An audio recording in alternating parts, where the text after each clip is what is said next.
Olá, você está no Visão Parlamentar, gravado em home office, em função dos riscos da transmissão comunitária do coronavírus. Neste programa, eu converso com o deputado Coronel Henrique, do PSL, membro efetivo da Comissão de Esporte e presidente da Comissão de Política Agropecuária da Assembleia. Vamos falar sobre a articulação pela retomada das atividades de clubes sociais e academias em Minas, o impacto da pandemia sobre essas atividades e os protocolos necessários à reabertura, e ainda as perspectivas para a produção agrícola do Estado. Acompanhe!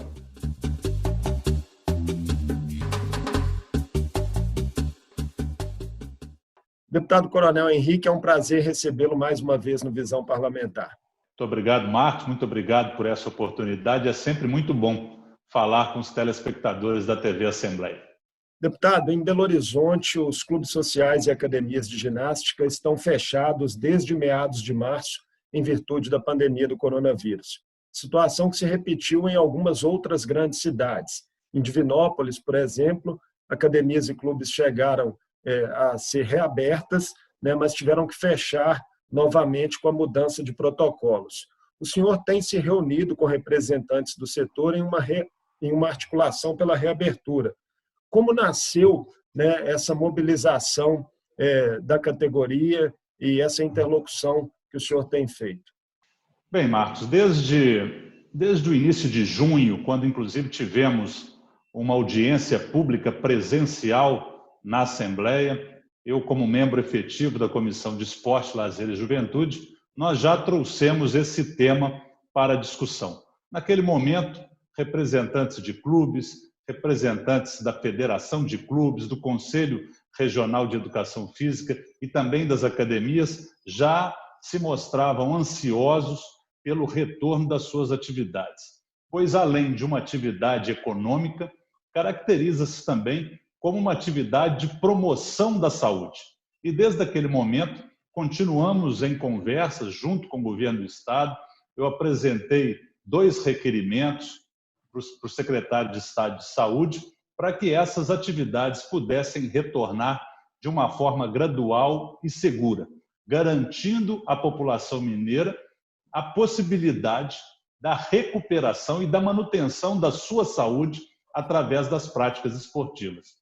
Isso foi bem recebido pelo governo. Inicialmente, as academias e os clubes esportivos estavam mal colocados dentro do programa Minas Consciente e nós tivemos uma resposta definitiva a partir da semana passada, quando as academias e os clubes passaram a integrar a onda amarela do programa Minas Consciente. Isso viabilizou que em mais de 600 cidades mineiras as academias pudessem retornar com protocolos bem estabelecidos pela Secretaria de Estado de Saúde, possibilitando o retorno gradual e seguro e o resgate também, Marcos, dessa atividade econômica muito importante. São cerca de 7.000 academias no estado de Minas Gerais, gerando cada uma delas, oferecendo 15 empregos diretos e 25 empregos indiretos.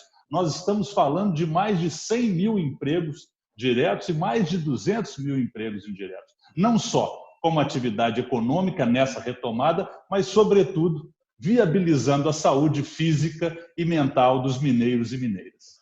Para a gente detalhar melhor para o nosso telespectador, inicialmente, como o senhor bem colocou, a previsão é de que esses estabelecimentos, academias e clubes sociais, só entrassem em funcionamento na chamada onda verde do programa Minas Consciente, quando estariam liberadas atividades não essenciais, com alto risco de contágio.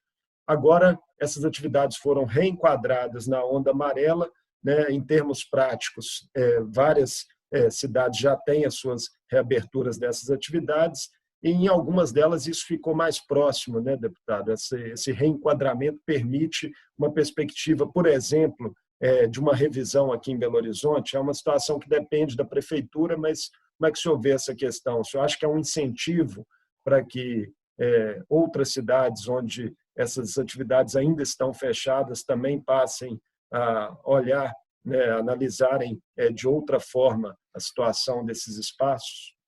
Eu tenho observado que o trabalho do Comitê de Enfrentamento né, da pandemia do novo coronavírus do governo do Estado, ela é muito cuidadosa e ela se baseia muito em dados, inclusive dados do exterior, de países que enfrentaram esse momento da pandemia antes do Brasil.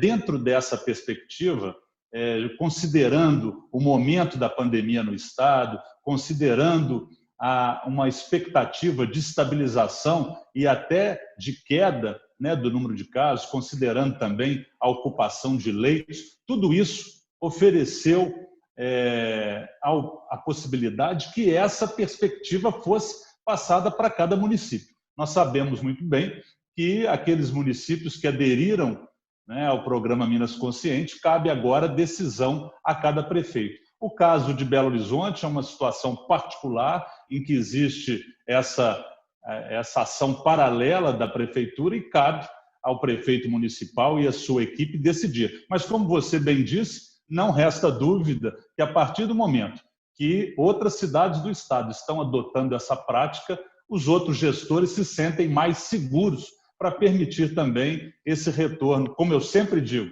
de forma gradual, segura e seguindo os protocolos. E isso é muito fácil dentro das academias, porque as academias são geridas por profissionais de saúde. Os nossos educadores físicos, os fisioterapeutas, são profissionais de saúde cientes da sua responsabilidade de manter a segurança da população. Vamos falar um pouco, então, desses protocolos. Do ponto de vista sanitário, né, quais são as condições essenciais que o senhor entende que devem ser cumpridas aí para garantir segurança aos profissionais, aos associados e clientes desses espaços, né, os clubes sociais e as academias? O nosso momento já ensinou a toda a nossa população, nesses 150 dias de pandemia, as regras básicas que a atividade exige em todos os ambientes. As academias são ambientes controlados, em que as pessoas só têm a sua entrada franqueada após a tomada de temperatura, após verificar se a pessoa não apresenta nenhum tipo de sintoma, o uso de máscaras se faz obrigatório, a higienização constante dos aparelhos e das superfícies, né, com álcool gel, o distanciamento adequado, isso é muito importante, e também a lotação da academia, o respeito a um espaço, né, físico dimensionado aí por metro quadrado, permitindo que não haja também aglomeração nesse momento da prática esportiva. E eu sempre digo que, às vezes, dentro de um espaço, como a academia, nós temos a supervisão de profissionais que, às vezes, o poder público não tem condições de aplicar nas ruas. E dentro da academia, dentro dos clubes sociais, nós temos a presença de profissionais que poderão fazer valer as deficiências que, às vezes, o poder público não tem como fiscalizar todos esses protocolos, Marco. Então, eu acho que nós temos que nos adaptar a essa nova realidade e a vida precisa continuar. O fato de muitos idosos marcarem presença constante, sobretudo nos clubes sociais, né, os aposentados é um público ali frequente, né, dos clubes, isso é um aspecto que exige uma atenção especial desses espaços, né, em relação a essas pessoas, muitas delas, né, que compõem o grupo de risco. Dentro dos protocolos, Marcos, inclusive alguns deles, num primeiro momento, até observar como será a dinâmica, inclusive restringe a presença do pessoal do grupo de risco nessa primeira fase, para que as práticas sejam aperfeiçoadas e aí sim, gradativamente, os idosos, aqueles do grupo de risco, possam voltar de uma forma gradual e segura. É possível mensurar, deputado Coronel Henrique, a partir das reuniões que o senhor teve, qual foi o impacto econômico para essas atividades no Estado, o impacto econômico da pandemia, e se muitos estabelecimentos de academias e clubes terão dificuldade até de retomarem suas atividades. A situação foi caracterizada, pode haver aí uma situação mais grave aí para a retomada de alguns desses negócios? Não resta dúvida, né, Marco? Não resta dúvida, como eu disse já, hoje no estado de Minas Gerais são cerca de 7.000 academias. Quando a gente fala de 7 mil academias, são mais de 100 mil empregos diretos. São negócios que ficaram completamente fechados durante 150 dias, muitas fecharam, eu não consigo quantificar para você em valores, mas pela complexidade desse retorno nesse momento, acredito que haverá uma dificuldade sim. Nós temos no estado de Minas Gerais, Marcos, 45 mil educadores físicos regularmente inscritos no Conselho Regional de Educação Física, que durante todo esse período tem estado junto conosco, trabalhando, mostrando dados, mostrando a importância que a atividade física tem na saúde das pessoas. Isso é um chavão, é um mantra que nós devemos sempre alertar. Eu citei e falei para o secretário de Saúde, ele, no momento de uma reunião, disse que nós precisaríamos realmente resgatar e a cada escolha nós deveríamos fazer uma renúncia. Então, quando nós estivéssemos abrindo um estabelecimento, nós deveríamos estar preparados para algum tipo de risco. E, naquele momento, eu ressaltei que as atividades esportivas, quando você faz uma escolha, você não está renunciando, você está promovendo a saúde. Não tenho dúvida nenhuma, numa análise futura da questão da saúde da população, nos próximos anos, nós teremos vários problemas físicos e psíquicos. E acredito que a prática esportiva, quanto mais precoce ela retorne, as pessoas terão condições de melhor qualidade de vida, diminuindo os impactos na saúde no futuro. Então, a academia, o esporte, é, sobretudo, saúde para a população mineira. Ainda no âmbito da Comissão do Esporte, deputado Coronel Henrique, há também um debate em torno da retomada dos esportes profissionais. No caso do futebol, isso já aconteceu, a gente tem acompanhado as competições sendo seguidas a partir dos seus protocolos, mas os esportes de quadra, a maior parte deles ainda não retornaram, por serem práticas em locais fechados. Essas atividades vão exigir protocolos ainda mais rígidos do que as atividades esportivas que se dão em ambientes abertos? Esse tema também foi discutido, foi tema da audiência pública e foi tema dessas nossas reuniões. Nós temos, por exemplo, em Minas Gerais, só para citar como exemplo, o Minas Tênis Clube e o Praia Clube de Uberlândia, que são expoentes do voleibol nacional. Nós estamos aí às vésperas de uma Olimpíada de Tóquio no ano que vem, e esses atletas precisam estar em atividade para se prepararem para representar o Brasil nessa competição. Protocolos já foram propostos, inclusive com a prática ao ar livre. Já foi feito assim no passado e é possível, de forma experimental, que essas competições retornem num primeiro momento, por exemplo, com a prática do voleibol ao ar livre. Já foi autorizado que atletas de alto desempenho do voleibol, e aí eu cito que o Clube Sada Cruzeiro já retornou aos seus treinamentos, mais ou menos seguindo um protocolo muito semelhante ao do futebol profissional, e outros já retornarão. Por exemplo, nós temos as práticas de natação em piscina, cada nadador na sua raia, com o mínimo risco de contágio entre eles, justamente por estarem dentro d'água, sem contato físico nenhum. Então, eu penso que cada esporte tem a sua particularidade, cada federação tem o seu interesse e todos eles muito envolvidos. Nós temos práticas, por exemplo, das artes marciais, propostas já alguns treinamentos, até com manequins, até com protótipos, para que o treinamento não pare, para que o esporte volte e que os atletas não percam a sua capacidade técnica, justamente pela deficiência do treinamento físico nesse período de pandemia. Deputado Coronel Henrique, e como que o senhor avalia, de forma mais geral, a atuação do governo Zema em relação à pandemia, com o programa Minas Consciente e também em relação à preparação que foi feita da rede hospitalar do Estado?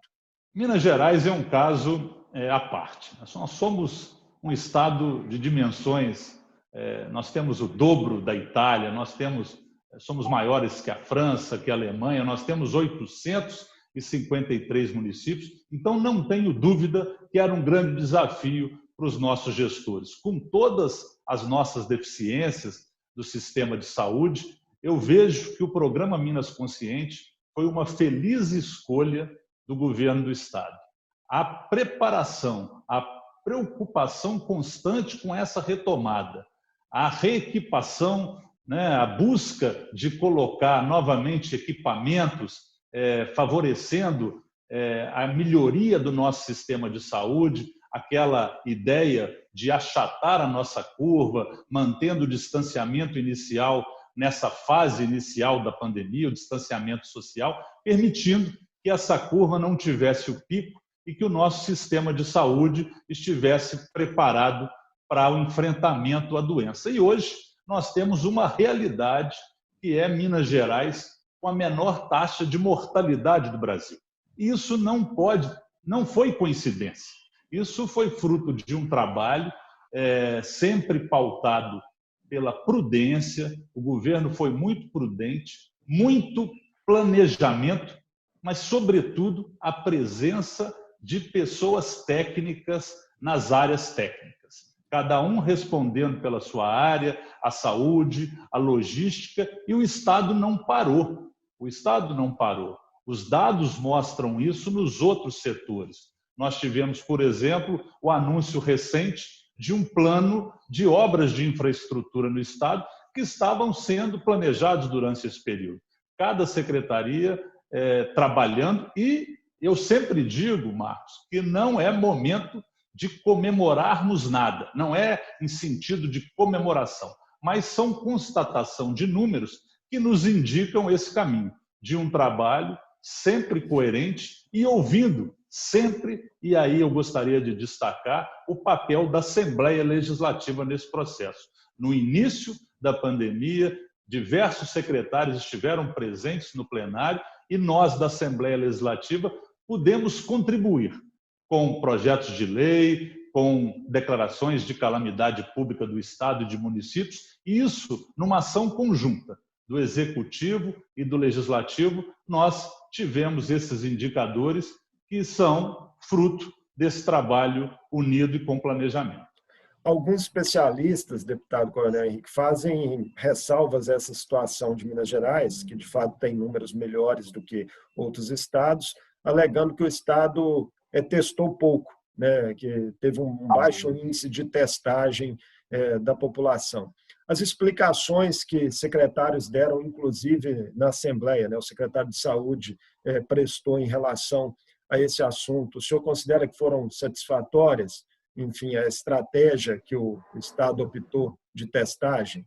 Eu penso que a decisão tem que ser tomada em cima, inclusive, de prioridades econômicas quando o gestor avalia o custo de cada atividade. Eu, como médico veterinário, Marcos, eu não tenho dúvida nenhuma que para a gente conter um surto de qualquer doença, o melhor é que nós pudéssemos fazer testes diários de toda a população. É assim que nós fazemos, às vezes, no caso de um surto epidêmico numa população pequena de animais. Nós testamos para retirar de circulação ou isolar aqueles que estão positivos. Essa é uma maneira de manual que está previsto para o controle das pandemias, mas isso nem sempre é possível na prática. Nós estamos falando de 853 municípios, nós estamos falando de toda a dificuldade da nossa rede hospitalar e também de uma carência de recursos em que existe necessidade de priorizar determinadas atividades. Eu digo que, já que a testagem não foi possível no volume que todos nós esperávamos, eu acredito que os dados da mortalidade indicam que a escolha foi bem feita, pois nós conseguimos, em Minas Gerais, os menores índices de mortalidade do Brasil. Nós tivemos, recentemente, a entrega de diversos respiradores que foram produzidos em parceria com a iniciativa privada pelo governo do Estado, que, de forma objetiva, certamente estão interferindo nessa queda dos níveis de mortalidade pela melhoria da qualidade da nossa saúde assistencial, que foi empregada em todo o estado de Minas Gerais. Falando um pouquinho agora, deputado Coronel Henrique, da situação nacional, o presidente Jair Bolsonaro também foi muito criticado inicialmente na imprensa e por especialistas por menosprezar efeitos da doença, o distanciamento social e trocas sucessivas no Ministério da Saúde. Mas, recentemente, pesquisas mostraram uma melhora na avaliação dele e do governo junto à população. Como que o senhor avalia o saldo político da pandemia até aqui para o governo federal, para a imagem do presidente da República, Jair Bolsonaro, que até pouco tempo estava no partido do senhor, né, o PSL? Essa questão, essa visão nacional, nós nunca podemos esquecer do nosso respaldo jurídico para que o governo federal, estadual e municipal lidassem com essa pandemia. O judiciário decidiu que as políticas públicas pertenceriam aos estados e municípios e cabia ao governo federal o aporte financeiro e logístico do suporte a estados e municípios. Desde o primeiro momento, o governo federal e o presidente Jair Bolsonaro pode ser acusado dos seus opositores de tudo, menos da decisão que ele tomou desde o início. Ele sempre foi muito firme, ele sempre foi muito seguro de se preocupar com o futuro pós-pandemia, dos impactos que a saúde econômica poderia trazer para a saúde das pessoas. Essa preocupação foi uma medida constante e assim o governo federal agiu. Durante todo esse período, você citou das dificuldades iniciais de qualquer crise, da mudança de ministros e que hoje nós já temos um ministro que está interinamente, que é um general do Exército, General Pazuello, um especialista em gestão, um especialista em crises. Ele foi o responsável por gerir os Jogos Olímpicos no Rio de Janeiro, ele foi o gestor da operação acolhida do governo federal na entrada dos venezuelanos através do estado de Roraima. Então, é um profissional habilitado para fazer o que o governo federal foi instado a fazer pelo nosso estamento jurídico, que era prover logística, era prover suprimentos para o nosso país de dimensões territoriais. E aí foi muito importante, eu gostaria de destacar aqui, a participação das Forças Armadas, através da Força Aérea, do Exército e da Marinha do Brasil, distribuindo medicamentos, equipamentos em todos os lugares desse nosso território, Marcos, quando a nossa rede de transportes aéreos está parada, quando existe todo um prejuízo de mobilidade logística, não deixou de chegar apoio a cada pedaço do território brasileiro. Fruto disso, e aí, complementando a sua pergunta, eu acredito que o saldo para o governo federal tem sido muito positivo. Após 150 dias, nós todos, não existe como não lamentar cada morte, me solidarizo aí com cada família que perdeu um ente querido, mas os resultados para toda a população, através tanto do suporte do auxílio emergencial, como das obras que não pararam. O povo brasileiro hoje percebe que o governo não parou. Estão sendo entregues obras de infraestrutura em todo o território nacional, inclusive em Minas Gerais, com asfaltamento e duplicação de rodovias federais que há anos nós esperávamos, com um investimento no modal ferroviário e também agora com o lançamento recente de um programa de moradia que vem focar especialmente nas áreas mais carentes do Brasil, no Nordeste do Brasil, uma nova mobilização e um foco do governo federal nas pessoas que mais precisam. Portanto, Marcos, o saldo, as pesquisas demonstram que é extremamente positivo. O senhor também preside, deputado Coronel Henrique, a Comissão de Política Agropecuária da Assembleia, né, além da atuação na Comissão de Esporte. E o setor agropecuário é um daqueles que realmente não parou durante a pandemia, né, com exceção ali das feiras de agricultura familiar, que tiveram que ser suspensas por um período em muitas cidades, mas o setor em si continuou produzindo, né, para colocar comida na mesa da população, enfim, abastecer, né, os centros consumidores. Quais as perspectivas que o senhor vê para a produção agropecuária mineira daqui para frente e como ela pode até mesmo ajudar numa retomada econômica do Estado, né, que Minas já vinha enfrentando uma crise antes da pandemia que, naturalmente, se agravou com os efeitos socioeconômicos? Com relação à produção agropecuária, todos nós sentimos isso na pele. Nós verificamos que na primeira semana, na primeira quinzena da pandemia, foi uma corrida aos supermercados, existia uma expectativa, um temor da população que houvesse um desabastecimento justamente pela paralisação das atividades.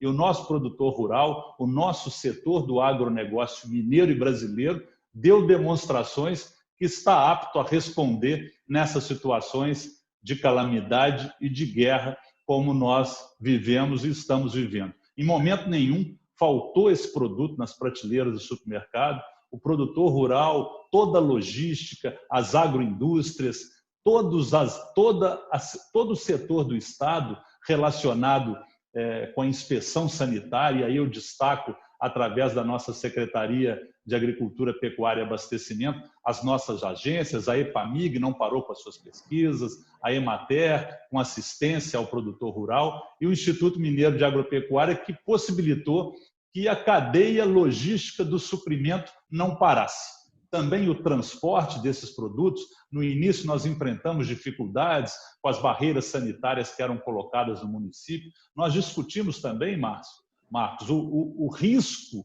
dentro das agroindústrias, como frigoríficos, como laticínios, do risco de transmissão da Covid-19 entre esses colaboradores que trabalhavam nessas indústrias. Houve uma preocupação muito grande, um comprometimento enorme da Associação Brasileira de Produção de Proteína Animal para que o Brasil continuasse suprindo não só o nosso mercado interno, Marcos, mas, sobretudo, aumentaram as nossas exportações, e aí você colocou essa perspectiva. O agronegócio já é o setor que, durante a pandemia, aumentou os seus postos de trabalho, aumentou a sua produção. O Brasil hoje bate recordes da safra de soja, da safra de grãos, e Minas Gerais não fica longe disso. Nós, como eu disse, o governo do estado de Minas não parou. Nós tivemos recentemente a regulamentação da lei dos queijos artesanais,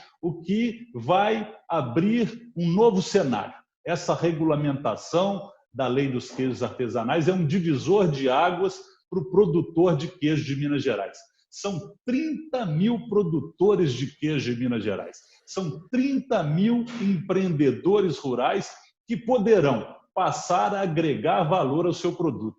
Nós precisamos enxergar a nossa agropecuária de uma forma diferente. Nós precisamos agregar valor aos nossos produtos. Eu acredito que será uma visão do nosso agronegócio da agora para frente. E quando eu falo agronegócio, eu não excluo o pequeno produtor. Eu não excluo a agricultura familiar, que também é um agronegócio. Todos eles passarão a enxergar o seu negócio sob uma nova perspectiva. Nós temos que parar, por exemplo, de exportar café como commodities. Nós temos que exportar o café com valor agregado, por exemplo, dos cafés especiais. Nós temos que parar de exportar o leite em pó como commodities. Nós temos que exportar o nosso queijo Minas artesanal com um valor agregado enorme e com o respeito e a visibilidade que os produtos de Minas têm não só no Brasil, mas também no exterior.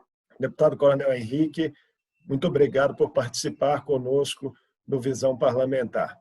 Agradeço mais uma vez, é sempre um prazer dizer para o povo de Minas Gerais, sobretudo para aqueles setores que nós tratamos aqui hoje, o setor do esporte, lazer e juventude e da agropecuária, que eles estão representados na Assembleia Legislativa e sempre terão voz. Muito obrigado a todos. Grande abraço, até a próxima. Essa foi a edição do Visão Parlamentar com o deputado Coronel Henrique, do PSL, membro efetivo da Comissão de Esporte e presidente da Comissão de Política Agropecuária da Assembleia. Falamos sobre a articulação pela retomada das atividades de clubes sociais e academias em Minas Gerais e também das perspectivas para a produção agrícola do Estado. Você pode rever essa e outras entrevistas com os deputados estaduais mineiros no portal da TV Assembleia na internet. Obrigado pela companhia e até o próximo programa.